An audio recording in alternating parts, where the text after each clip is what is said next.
guys, and how fitting it was to see the game really secured with your defense. Yeah, I thought our defense tonight was really good. I thought our conversion off of our defense was hit or miss. We had some really good moments. We had some moments that I wish we could have back. The second chance points were a major problem. They did a great job of crashing to the glass. They beat us in the paint tonight. So it wasn't a perfect game at all, and there's a lot of room for growth. But I thought our improvement from Game 4 to Game 5 was critical, and we're going to need a similar type of approach. We got to take the humility to understand there's still a lot we can get better at if we want to go on the road, and win a game. Nick in the middle. Mark, you just mentioned improvement, the offensive process. What did you make of that? The 24 assists, 10 by Shea, and just the sheer way that you scored on that end. Yeah, I thought we took a step forward there. That we took some steps forwards tonight. We took some steps backwards. That's natural. You're not going to be perfect in everything, but offensively, we definitely took some steps forward in terms of our approach. And defensively, I thought we were pretty good. I thought McConnell really changed the game in the third. Obviously, that was blatant. And so, we got to do a better job there. We got to do a better job on the glass. Late game defensive transition, they kept the pressure on us there. So we have room for growth, but I thought we took some steps forward on the other end.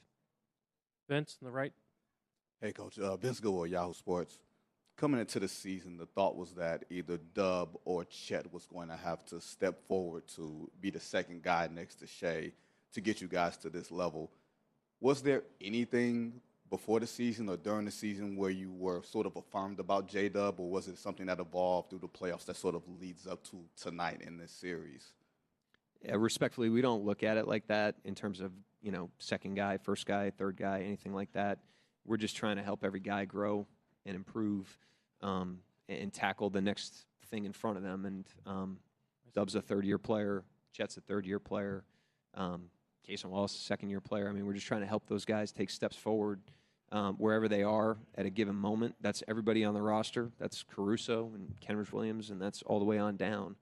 And when you do that and when the guys commit to that, they improve. And I think tonight, a lot of the things that Dub got in the game tonight are things that we talked about early in the season. He wasn't having games like this in November, December. So his focus on the improvement, I think, led to him being the player he is right now. But again, these guys can be ready to go on the road. We got to be ready to go as well. Fifth row on the left. Right here. Mark Logan Murdoch of The Ringer. It seemed like Shea provided a calming influence down the stretch of this game. I think he had a hockey assist to J-Dub with about, 8 minutes left, and then you took him out and he came back in and got another assist to Dort. What did you think of his game, and how did he kind of settle things when you guys were when they were coming back, when Indiana was coming back? Yeah, I thought they had a really good offensive second half. And so defensively, there's some things we can learn from. Like I mentioned, McConnell in the third, and then in the fourth, even I think they had 30 points or 33 points. And so we need to improve there. But our offense kind of paced us down the stretch, and he's such a big part of that because he's just in such command with the ball.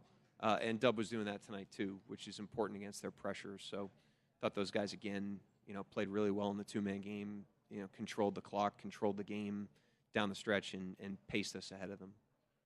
Fourth row on the right. Mark, Valencia King, Real Talk Sports. I talked to you last series about how both J-Dub and Shea used the phrase, be where your feet are. As their coach heading back into Indiana, how will you continue to hold tight to that phrase? Yeah, I mean, we have to, as we have all year, we have to focus on improving. We're playing a game, and we have to get better in the areas that we have to improve. Indiana is going to do that. That's part of a series. That's how you pace ahead of a series, is you keep improving. And we got to go up there and focus on what we focus on, which is the next game, the next possession, and where we are. And the guys have done an amazing job of that. But these games are a challenge. We want to win these games. It can pull you into the future. It can pull you out into the past. We got to stay present and compete together in every possession of the game. Tim McMahon, ESPN. Mark, you mentioned, I think, the practice after game one that typically for third-year guys, delivering in the finals isn't on the curriculum. Yep. Why do you think Dub has been able to come through the way he has, especially over these last few games in this series? I mean, these guys are really good players, obviously. But I go back to the improvement. You know, there's times earlier in the season where, you know, he had some ugly plays and ugly games, trying to establish the type of force that you saw tonight. And I complimented him back then, but, you know, he's trying to make an all-star team. He's a all-NBA player this season. You know, he's got an individual career that, you know, he's ambitious, but the way that you accomplish your goals and become the player you're going to be is by improving, you know, and I credit him because in the face of all those things, he just focused on improving. And now in the face of going up to Indiana, up 3-2, we have to focus on improving. That's got to be our mindset, and we have to discipline ourselves to do that. Third row on the left. Daniel Bell, BS. So, Mark, back to Joe's question about the crowd. It seems like when there are lulls in the game, the crowd starts making noises. I don't know if it's a correlation or if you feel like it's a correlation, but it seems like that kind of pushes you guys to the next level. Do you feel that, or do you feel like the players feel that?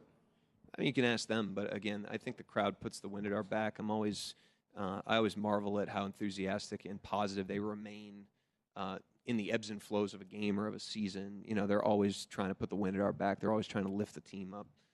And I just think that's a great spirit that's on display in all these games. But they were amazing tonight, obviously. Second row on your right. Myron Patton, OKC Sports. Jalen, is this the kind of game you envision for him? I mean, not that he's going to get 40, but I know he's worked on trying to get to the free throw line. He had 12 free throws tonight, along with the field goals. And also, could you comment, you got the turnovers tonight, like in Game 1, but you also got the points to go with it, 32, unlike in Game 1. Yeah, I thought our conversion tonight was better. I thought there were also some plays where we were a little hasty in transition, and we can clean that up. We have to, you know, attack with intelligence after our stops, and you know we can improve that a little bit. But yeah, Jalen, you know, again, I don't know if this is what I envisioned, but we're just trying to help guys grow, you know, from wherever they are at a given point in time, and you know he's committed to that process, and he's not the only one. I mean, he had the loudest game, but we've got a culture of that. You know, our guys do an amazing job of just staying present in their careers, staying present in the season, just attacking what's right in front of them. Fourth row on the right. Dean Blevins, News 9. Coach, I was wondering on potential challenges. There seemed to be a number of calls that could have been that you might have thought about challenging. What was your thinking on it? Because it wasn't just one or two. It seemed like there were a number of them. I mean, you're always just focused on trying to get it right. You know, you don't want to burn one on a play that could be marginal or can be interpreted in a certain way, and you know, try to keep it in your pocket unless it's one that you can really go get. Fred, last question in the back right. Hey, Mark. You guys, especially like Aaron Wiggins, seem to put a real emphasis on getting up shots, getting up threes in transition. Was that something that you felt like you guys had to emphasize was a better way to get threes in transition? And what did you think of the looks you guys were able to get from beyond the arc tonight? Yeah, I mean, we shot 17 threes in Game 4, you know, and that's not really a recipe. You know, it's a byproduct of offense that's not where it needs to be. And so I thought we made some improvements tonight. I thought Wiggs and Case and Wallace specifically, especially in the first half, those guys gave us a major lift, came in aggressive. Wiggs only played 8 minutes in Game 4. I didn't think Kaysen played great in Game 4, and they both came ready to go tonight and gave us a massive lift. And we're going to need that type of aggressiveness and confidence from everybody, and they gave it to us tonight. Thank you, Coach. Yep, thanks.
question, third row on the right. Hi, Shea. Guilherme Sacco from ESPN Brazil. At the 8:30 minute mark in the fourth quarter, you guys were up 2. 5 minutes later, you were like up 15. You guys had 4 steals in a row. Everything was clicking. The crowd was amazing. How does it feel to experience these moments in the biggest stage of your career? Feels good. We got to try to stay there for as long as we can. Obviously, it's a lot easier said than done playing against a really good basketball team, but we got to try to stay in that space and that momentum on both ends of the floor for longer periods of time if we want to kind of hoist this thing. Nick in the middle. Shea, what'd you make of the offensive flow that you guys had tonight? Assists on more than half your baskets and 120 points. Yeah, it was for sure better. Ball moved a little bit more. We were more aggressive. We were in the paint, making decisions. Yeah, we were good. Barry in the middle. Barry Trammell, Tulsa World. 2 straight games, Dubs come up huge. How much is your job easier when he's playing like this? And for all I know, he's going to keep playing like this the rest of his career. How much does that make things easier on you? A lot easier. Not only for myself, but for the rest of the guys. He can shoulder a load. I've said this before. He does so many things for us as a basketball team on both ends of the floor when he's the best version of himself. But yeah, like you said, he was great tonight. Makes the world of a difference when he's that good for sure. Tim, second row. Tim McMahon, ESPN. What stood out to you most about Dub's performance tonight? Yeah, he was like really gutsy tonight. He stepped into big plays. I feel like every time we needed a shot, he made it. He wasn't afraid. He was fearless tonight. Whether they went in or didn't, and obviously tonight they went in more than they didn't, but he stepped into the plays with confidence for sure. Dan over here, left. Daniel Bell, BSO. Yeah, the crowd was really good tonight, and at times when there were lulls, and they just got loud, it seemed like that pushed you guys. I don't know if that's a correlation, but do you feel like when those lulls in the games happen and the crowd just randomly just starts getting loud, do you feel like that pushes you guys? Yeah, absolutely. They are like a wind in our back. They when we're not playing well, they help us. When we're playing well, they keep us going. They've been great all year, and tonight was no different. We expect that from them. Yeah, they were great. Vince on the right. Shea, Vince Goodwill, Yahoo Sports. You know what it's like to be a young player to ascend kind of quickly and kind of almost out of nowhere. What is it like to see your teammate kind of go on the same path? Is this something that you saw early in the season, last year, even him as a rookie? Yeah, absolutely. From the first, honestly, from when I saw him play at Summer League, I knew, he could be really good in this league.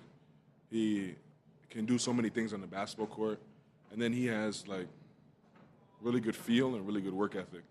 And when you have those two things, you're going to figure it out. You're going to get better, and you're going to just continue to mold your game the more you work and figure out your spots and figure out where you're supposed to be, where you're not supposed to be. And we're seeing that blossom right before our eyes.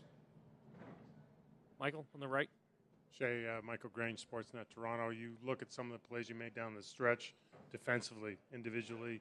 Was that a focus of yours to kind of get a little bit more disruptive, or did you feel a little fresher maybe with having a little bit lighter minutes in the first half? I'm not too sure. I was just out there trying to affect winning, trying to make a basketball play, trying to help the team win if I was in position, trying to be in position for the next rotation, next play defensively. Whatever comes with that, comes with that. Shea, you're the fourth player. I'm here. Oh, sorry. No problem. You're the fourth player with 15 or more games in playoffs that you score 30 or more points. The other ones are Kobe Bryant, Michael Jordan, and Hakeem Olajuwon. How does it feel for you? I know you're breaking records, but how does this one feel? It's cool, I guess. I guess it's just like the rest of the other ones. So it's a stat, but it's narrowed into 3 different specific details. It's cool, I guess, but focus on one thing, and that's winning one more game. Joel on the front. Joel Lorenzi with the Oklahoma. Shea, Mark was just in here talking about some of the stretches Dub had during the year to play with this level of force. He called it ugly stretches, ugly plays. What do you remember about those stretches and what they kind of did for him to be able to play with this level of force in the finals? I honestly have no clue what coach is talking about. I don't know. I don't know what he's talking about. But yeah, he uses the season to get better, just like the rest of us. He played big tonight, and the way he attacks every game, all 82 of them, it's just like chinks in his armor, and he's ready for battle tonight. Fifth row on the right. Yes, Dean Blevins, News 9. Shea, you know, you may go on to win a World Championship and look back at that stretch where you had a big lead, then it was shriveled, and you guys found a way to come back and overcome it and go on and win. What was the key to that happening? It may end up being a very, very key part of that game. We were very disruptive defensively. Kind of had them on their heels, was pressuring, and because of that, had felt 3 or 4 steals in a row. And then we were able to get out and run, get easy baskets. But yeah, it always starts defensively for us. Back left. Logan Murdoch with the Ringer. Shea, it felt like you brought a calming influence to this game, specifically in the fourth quarter. I think you got a couple steals and you got a couple hockey assists. When you guys are up in the way that you guys are up and they start to come back, what do you try to bring to a game to not only protect the lead but close it out and get a win? Every play is important. Every play matters a little bit more, obviously, later in the game. But you just try to go out there and make the right basketball play off your instincts. And on both ends of the floor, you just try to do what's best in that moment, that possession, and try to stay in the moment as much as possible, not worry about what's happening, what the swings are. Just try to win that possession. Right here in the front. Michael Martin, Let's Talk Thunder. Shea, a big topic of discussion throughout this season was you going back and you talked about feeling like you could get your teammates more prepared for the playoffs. What's it been sort of like seeing Dub on a stage like this as a guy who you've really empowered throughout the years? It's good. He's getting better, and I'm not surprised by his performance tonight. Like, the kid works super hard. He has the right intentions. He deserves this moment. Now, with that being said, we have one more game to win, and I know he's not satisfied by this performance, but yeah, he works hard, and he played well tonight because of that. It's no fluke. Last two on the right side. Valencia King, Real Talk Sports. Shea, I've talked to Caruso about how he's grown into his veteran voice, being a leader on this team. How vital has his voice been, not just heading back into Indiana, but throughout this whole playoff process? Yeah, he's the only one on the team with a ring. He knows what it takes. He's been there before. He's won 16 games in a playoff run, so he knows what it takes. And when he speaks, everyone listens. And also, what he brings to the game, you have no choice but to listen. Like, a guy like that leads by example, not only leading with his voice, and does everything to make the team better selfishly. Selflessly. You have no choice but to listen to a guy like that when he speaks. Kemal Bozkurt, Hibernian from Turkey. Congratulations for win tonight. Do you have any message for your millions Turkish fans? They watch very early every finals game. Thanks for the support. We love you guys. All right, thank you. All right, thank you.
How's that look?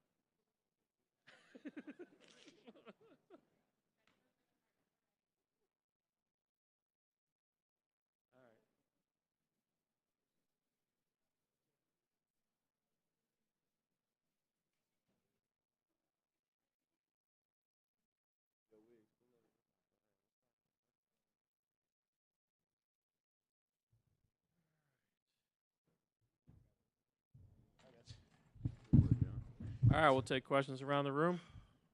Barry, right here in the front, in the center. Barry Trammell, Tulsa World. Casey, you guys had a stretch in the first quarter where you get a bunch of takeaways, and then you have an even better one in the fourth quarter where I think you had 4 straight steals. What is it that makes that sort of defensive momentum happen? Is it ratcheting up the pressure? Is it fatigue on the other team? Is it just the thrill of the moment? What creates defensive momentum like that? Us being competitive and, trying to stack stops on defense. That's something that we preach every day, every game. Stack good possessions. And, once we see one, the next person want to get one. So it just trickle down to the next guy. Mike up front, right? Hey, guys. Michael Grange from Sportsnet in Toronto. This is for either or both of you. How much have you allowed yourselves to think about, winning a title? And what steps have you taken to avoid getting too focused on the outcome here? Not too much thought into it yet. Obviously, we know the position we're in, and you can't take it for granted. So we have the right approach of, making sure we take care of business and get done what we have to first. But like I said, obviously we know the position we're in, but can't think about it. Got to take it, one possession at a time, one game at a time, and finish business like that. Second row on the right. Myron Patton, OKC Sports Radio. This is really for both. Casey, you first. So I watched you yesterday, really working on your three-point game. You hadn't really shot it well the last couple of games. Does it feel like putting in all that work and for it to show up on a game like this? Yeah, just staying confident, knowing that they're going to fall eventually. I was in a shooting slump. So getting that first 3 to go in really was good for me. And, I put in the work in every day, so I knew it was going to matter of time. Aaron, also, you had the big game a couple of games ago. What's it like in a game like this where you need something from the bench that you're able to come through in a moment like this in such a pivotal game? Our guys just did a good job, getting everybody involved. I was able to get a couple looks going out there, still with the mindset to be aggressive, but, within our team offense. Shots fell. Guys kept finding me. Obviously, same with Queso. And, that's huge for us. When we can get, looks, I think it kind of just allows for, our team to kind of settle in and get comfortable. So just did a good job, sharing the ball and getting good looks. Left side here. Justin Martinez with the Oklahoman for either of you guys. Mark just mentioned that he doesn't look at it in terms of first guy, second guy, third guy. He's focused on everybody on the team growing and developing. Just how much does that help, breathe confidence into everyone in the rotation? Yeah, I think it's been good. It allows everybody to kind of, have that certain sense of trust, from him and our coaching staff. He allows guys to kind of go out there, play free, and if you get going, it opens the game up for you as an individual and for our team. So his trust and his confidence in the guys is huge for us. Talk Sports, Casey, and I'll get to you, Aaron, in a second. You mentioned being in a slump and getting out of that. There's a lot of young basketball players watching on the biggest stage right now. Can you elaborate on how you get yourself out of that slump and elaborate on how you've been able to maintain your confidence? Just knowing that, it happens in basketball. You can't make every shot. You got to miss some. So just my teammates having confidence in me, knowing that I put the work in every day, good things are going to happen eventually. We've seen how much of a brotherhood this team has had all season long, but how would you describe what it's been like going to battle with these guys each and every night? Yeah, it's awesome. It's just a fun experience every night. Being able to compete from day one in training camp against each other to, going out on the court and being able to play other teams. It's just, a fun experience. And 1 through 18, every single guy enjoys, being a part of this group. So nothing guys take for granted. Fred? Hey, Aaron. Pretty early when you come in, it seemed like you're trying to get up threes, especially in transition early in the clock. I know that's something, it's not the first time you've done that. You seem to do that a lot. Are you extra conscious of that, especially after a game where like you guys take 16 threes, and I know you come in trying to, you double that tonight, at least trying to take more. Is that a conscious decision, or is that just in the flow of the game you're getting them up? Yeah, it's more flow of the game, just kind of natural, feel and looks. Playing in transition, you can get open looks if you're, moving and getting in the right spots and the ball's moving. But nothing, that I'm thinking about when I'm out there. Just kind of going out there, being aggressive to find shots. But I'm letting it come to me, just playing within the flow of the game. Nick? Jason, they cut it to 2 midway through the fourth. You have the massive offensive rebound that leads to a 3 for Dub, and then the pick 6 steal. What's happening for you all as a team and for you kind of individually in that moment? Obviously, the game pressure of them pulling to within 2, and for you to respond that way. What's going on inside you? Just make a play. We need an energy play. Somebody got to make it. However that comes. So mine was offensive rebound, and the game gave me a steal. So just playing the game, and whatever instincts or whatever happens, just happens, and just go make a play. Back left.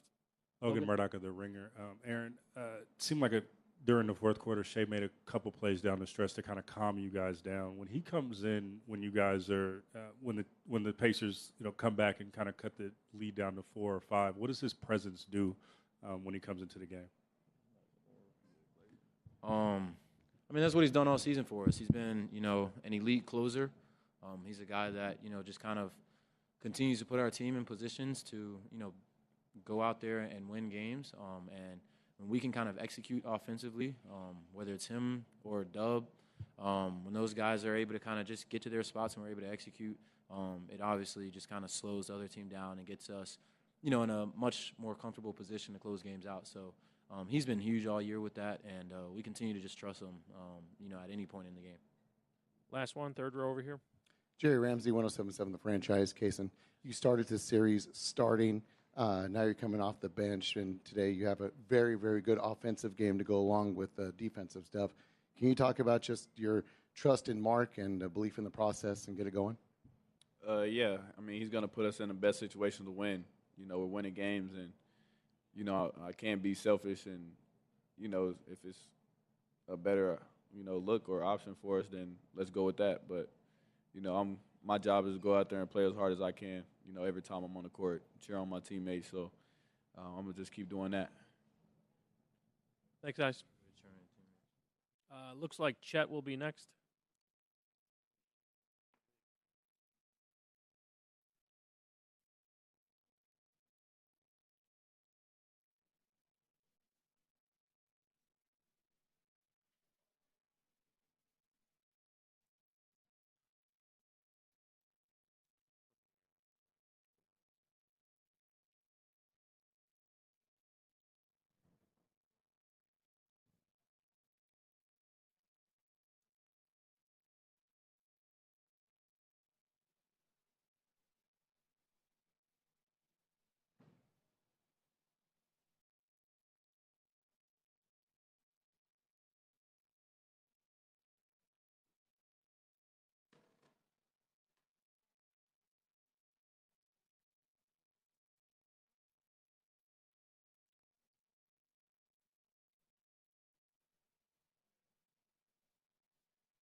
All right, we'll take questions around the room. First one in the front. Nick on the third row. Chet, just in general, what'd you like about the offensive rhythm and flow that you guys had as a team tonight? 24 assists and 120 points. I think we did a really good job of playing with pace, letting our defense start our offense, and then, it really helps, when Shea and Dub show up like they did and, really trust making the right play. And, they were huge for us tonight. And, I don't think there's any other way to put it. With that on Dub that you just mentioned, you've walked alongside him on this path in the NBA for every day the last 3 years, basically. On a personal level, what's it like for you to see him have such a masterful performance in this setting? Yeah, I mean, he's one of those guys that you want to see succeed, especially when you know him personally. You want to root for him. You want him to do good. Just because he shows up every single day, does the right things. He's a good guy off the court, treats everybody well. He's always respectful. And he works really hard. So you want to see it pay off for him. And, we saw it tonight. Not only tonight, we've seen it we don't get here without him playing as good as he's playing. So, we got to make sure he gets his credit, gets his flowers. And, I'm sure he's not taking tonight and, feeling accomplished. We still have a job to get done, and we still have to focus on that, and I'm sure that's where his mindset is. Barry? Barry Trammell, Tulsa World. Chet, last couple of games you haven't played as well offensively, I assume, as you'd like, but your rebounding's been big time. What's going on there? Is it something about the style of play, just effort on your, intensity on your part? What's with the uptick in rebounding? I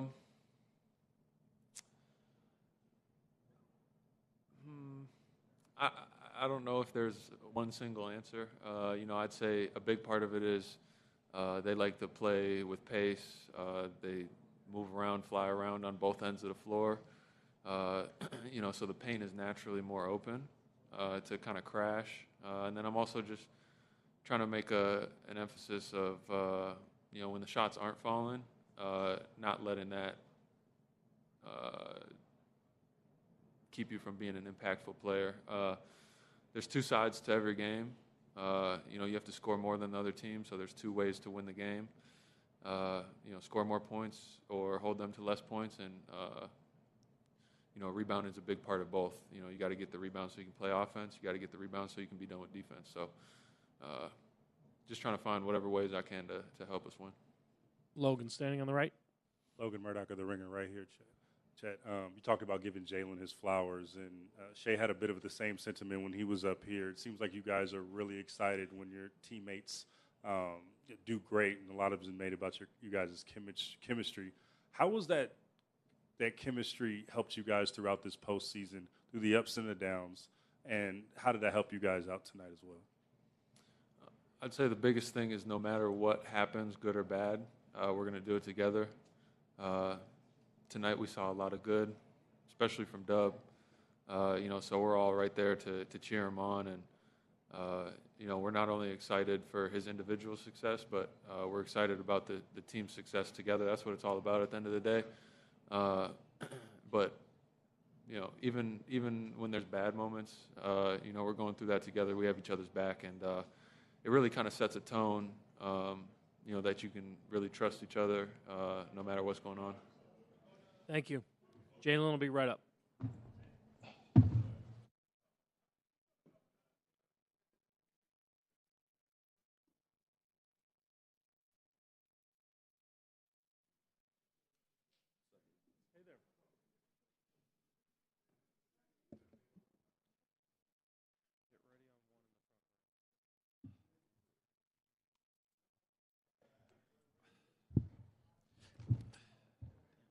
Joel, front right. Joel Lorenzi with the Oklahoma. Dub, I just wonder, Mark was talking about stretches during the season where you were trying to establish this sort of force, and he said there were ugly games and ugly plays. What do you remember from those times and what they meant for you to have as much force as you play with tonight? In order to get better and be good in these moments, and by no means am I perfect in these moments, but you're able to generate good habits when you have the right way of like going about it and you have a process. And I'm extremely fortunate that I have a coach and a staff and teammates that allow me to have those ugly plays during the year and figure out my game. And I think right now it's like paid off, to be honest. Just like I understand the level of like physicality that I have to do in order to be good. And can you guys hear me? Because all that's out there. Yeah, so like I said, I'm just extremely fortunate that I have a coach that allowed me to like go through that process of like figuring out what I'm good at and just like what I need to do in order to be successful. So that's kind of how I view that process. Tim in the front. Tim McMahon, ESPN. You're still a young guy. I mean, 40 in a finals game to go up 3-2. What sort of a statement do you think this type of performance makes for you? My answer is going to suck because it's kind of going to negate your question, but it's something more that I'll like look back on later on than like worry about what kind of statement it makes. I think the only statement we have right now is we're up 3-2, and we still have to go earn another win. But it'll be cool to look back on later on, and hopefully somewhere down the line I'll have like a more fun answer for you. Was there a point tonight where you felt like you had it cooking, like you felt like you could take control of this game? I wouldn't say take control. I'm just out there being aggressive, and like I said, I have a staff and teammates that allow me to do that and like figure out my game and just figure out spots where I can try and be dynamic. And a lot of that is just me trying to pick my spots and do what I can in order to win the game. And not every game is going to be 40 or 25. It's just kind of like doing whatever it takes to win the game. Joe up front. Joe Masato, the Oklahoman. Dub, what did you think of the fans tonight and just the energy they gave you guys?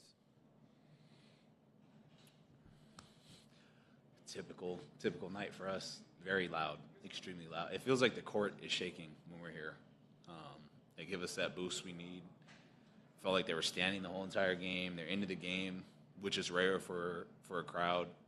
I think Indies was that way too, so it's been two really cool atmospheres to be in, but it's just so loud here. It's like deafening. Like I remember I was trying to yell at coverage to Lou before the play get in, and we're like 2 feet away and we can't hear each other. So it's definitely a special thing to be a part of Oklahoma and just like the team and how well like the fans embrace us. Like for them to be outside the gate at 2-3 a.m. and greet us and be excited is super dope. It's special, and it's something that we're definitely playing for, and we always have in the back of our mind just like how lucky we are and I am to be here. So it's a dope atmosphere. Logan standing on the right. Logan Murdoch of The Ringer. Chet had talked about how important it was to give you your flowers, and Shea also had a similar sentiment when I asked about your game. A lot of it has been made about this team chemistry and how important it is to you guys. How does that team chemistry empower you to be great, and how did that help out tonight? Yeah, like I said, I'm just blessed to be in a situation where everybody wants everybody to succeed. It's such a rare thing. I think it's even more rare that we're playing like the Pacers, who just looking on the outside are kind of that way too. Like you see how close-knit they are. But yeah, I'm just in a really, really good situation. It's allowed me to grow as a player at a more rapid rate because I'm not worried about like, what if I fail? I have guys that I know are going to pick me up when I fall short, and I try and do the same thing for them. So I think our team chemistry has got us here. It's something that's kept us strong, and yeah, it's just a fortunate situation that I get to be in. Second row on the right. Myron Patton, OKC Sports Radio. You shot well from the field, 14 of 25, but you got 12 free throws. And that's something I know the last couple of seasons you talked a lot about, trying to get more free throws. Is that what that playing with force you think got you tonight? I think the playing with force, yes, it puts pressure on officials to make a call.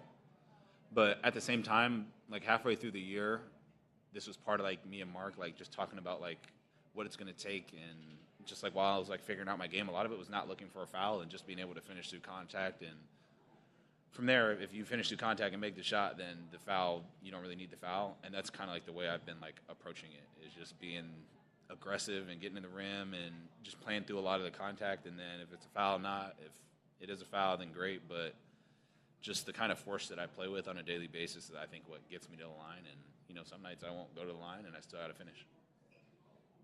And just like on the right. Athletic.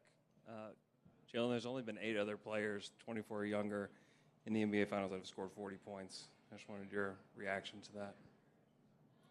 We won the game, so that was cool. I won't really have much of a reaction until we, you know, handle business. But like I said, somewhere down the line, it'll be, you ask me the question again, and I'll have a better answer for you. Right here in the front. Michael Martin, Let's Talk Thunder. Dub over here. In Game 4, you guys only make 3 threes as a team. Tonight, you have 4 different guys, including yourself, who make 3 threes at least. How important was that spacing from guys like Wiggs, Kaysen, and Lou in terms of open up driving lanes for yourself and Shea?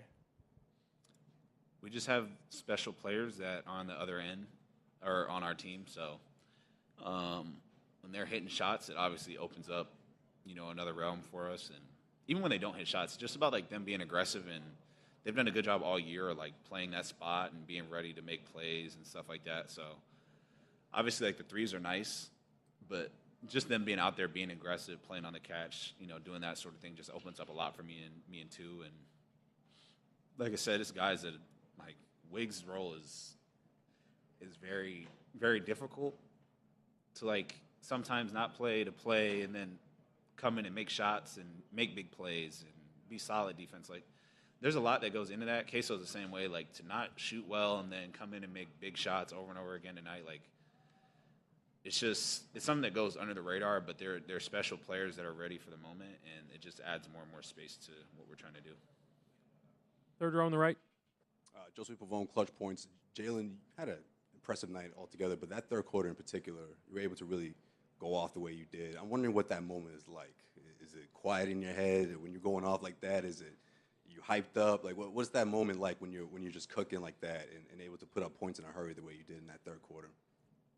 Honestly, it feels so much different than a regular season game. Like, I didn't even, like, really notice that I had it going. Like, I'm just playing so hard that, like, everything else in the game seems like second to what's going on, and that's how it feels. So I wouldn't even say, like, I was in, like, a flow state. Like, I was just kind of, like, absorbed in the game so much that I'm not really thinking about how many points I have or how many times I've scored. Like, I'm just into the game. Vince, standing on the right. Jalen, Vince Goodwill, Yahoo Sports. You talked about what last year's playoff run did for you guys, what the Denver series did for you guys. For you personally, could you foresee having this type of game at this type of stage, the biggest game of your career and the biggest game, arguably, of this franchise's since its inception? I think first, like the biggest game thing I've gotten kind of numb to, because every time we play in the finals, it's the biggest game of your life. You know what I mean? So I think that's given me a little more comfort in just, like, playing hard and playing aggressive. I think I just understand the opportunity that we have, and I just try and play as hard as I can, and then whatever happens after that is where the chips fall. But I'd be lying if I said I could imagine doing what I did tonight, but I definitely could have seen myself here a long time ago. I just didn't think it would happen this fast, and I didn't think it would be with a group of guys that, you know, I truly am, like, grateful to be around. So, Last two on the right side. Jada, Valencia King, Real Talk Sports, appreciate your time. You mentioned the things that Kaysen and Aaron do that kind of go underrated, but what about the character that they bring to this team? What's something that won't show up on the stat sheet that the fans maybe don't see? I mean, Queso picks up 94 feet the whole game. That in itself is a lot. I think another thing that goes under the radar before I, like, talk about Wiggs is, like, if you go back and look at these guys at college, like, they're not doing some of the stuff that they get asked to do here on a nightly basis. So for them to be able to, like, change their game, this is Queso's second year. Like, for him to be able to change his game into something that we need takes a lot of maturity. And it's the same thing with Wiggs. Like I said, to not play and then come in and have to make shots right away, like, that's a hard task, and it's something that he's gotten really good at, and it makes him such a special basketball player. And then there's, I'm not going to go through the whole team, but, like, that's just, like, the culture of our team. Like, everybody's ready to do whatever it takes to win, and we have a very mature group in regards to, like, knowing what to do and knowing when to plug in. And I think everybody's really selfless. Like, everybody's willing to kind of plug away at something for the better of the team. So it just kind of trickles down from everybody. Last one, next row back. Kilico, the Athletic. To see the pressure from Indiana's ball up front, up high up the court, how important is it for people like Isaiah Hartenstein to set those screens to give you guys that ample amount of runway down the court? Yeah, I bet Zay is probably tired of screening for me. He's been doing a lot this year. Yeah, it's just a good, like, pressure release. He does a good job of not getting illegals, too, on it. But just over the course of the game, like, I mean, honestly, you got to tip your hat to the Indiana for continuing to press, and doing that in itself is a lot. So anytime you kind of have, like, a pressure release for it, it just opens up space. It helps you get up the court. It's not like we don't have, like, a reinvent the wheel on it. It's just kind of like that's what's needed, and he does a good job of setting it. Chet, the same thing. Some of the guards sometimes. Just kind of like who's in it, just understanding what we're trying to get done on the offense end. Thank you, Jalen. Yep. Thanks, everybody.